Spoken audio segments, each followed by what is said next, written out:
Thank you, Rachel, for all those fantastic tips and bit of direction on where people can get some help.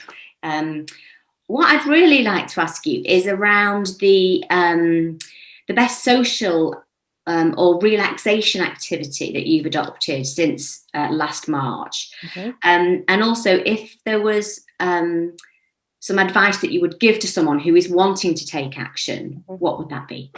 Oh, good question. So I think the best advice is around light and air and outdoor space, which I recognise is really, really difficult if you are living in a flat, for example, or living in a really built up area. But there's some research come out in the last year around the impact of working at home and remote working, and what impact kind of darkness, clutter, clean air has. So even if it's just popping your head out the window a couple of times a day to make sure that you are able to breathe in some air, but ideally a quick walk around the block. And for me, I've always done organised activity. So I will do pre-lockdown, I would go to park run on a Saturday morning. But I've actually built in breaks during the day now. So every morning before I start work, I walk around the block at least once. And then I try and walk around the block at lunchtime, again, if I can fit it in. And I always now take between 5 p.m. and 6 p.m. And that is my time to go for a walk with an audiobook or a podcast and just breathe in the air and get that space. In the summer kind of post, I can't remember when we were locked down and when we were out of lockdown, but, you know, in that kind of the warmer weather, I bought a couple of beach towels. And I permanently had beach towels in my bag.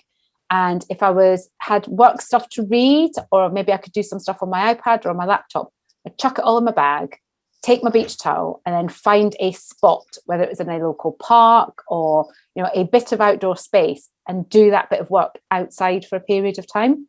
It got me away from the family. It got me away from the emails. You were able to breathe, get some vitamin D, breathe in some of the air. So for me, appreciating the outdoors and appreciating time on my own outdoors and applying that to a working day, incorporating it in the way that I work, has been a real game changer, actually.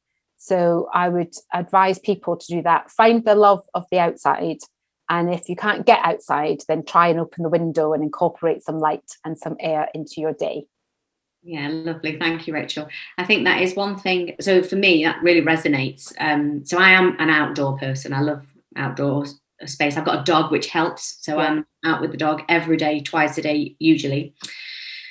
But one thing that you said then was about having some time alone on your own and giving yourself that time in a space that is healthy, and, you know, all those things about outside space that you talked about.